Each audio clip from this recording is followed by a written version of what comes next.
left-brained or right-brained, predispose us to any specific mental health problems? Very interesting question. So I'll draw upon this book, Soul in the Brain by Professor Michael Trimble, where he talks about how many people in the creative professions, literators, poets, artists, have an excess of mental health conditions conferred upon them.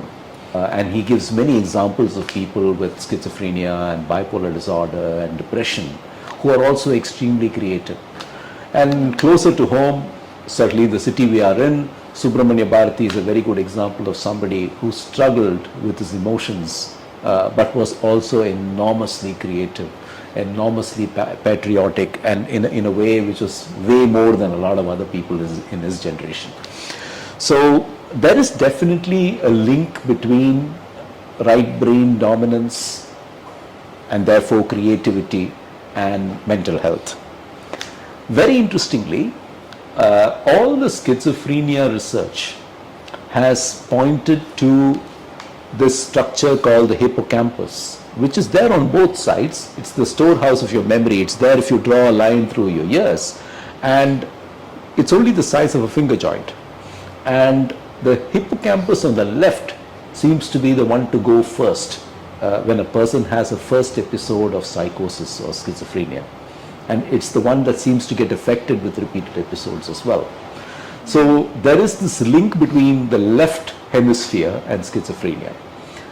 In similar vein, there has been some literature to suggest that bipolar disorder, especially mania, is more a right hemisphere. But we also know that people with bipolar disorder tend to have a lot of what we call white matter lesions in the brain. So there are brain changes that we see in specific mental health conditions. Interestingly, major depression has also been linked with the left hippocampus. So these are all in MRI volumetric studies of people who present with the first episode. Obviously, you can't do studies in people who've never had any problem and then wait for them to have a problem. So these are all studies in people who present. And we don't know, therefore, whether it's a cause or an effect of the condition that they are presenting with. But these associations have been talked about.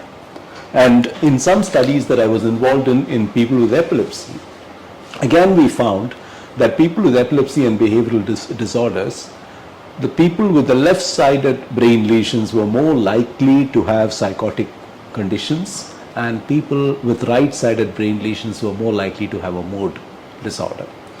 So there is some level of consistency, if you might call it that, between the left hemisphere, right hemisphere changes that are described and various mental health conditions. But I think the jury is still out. We don't know whether this is cause or effect. There's a lot we still don't know about all this.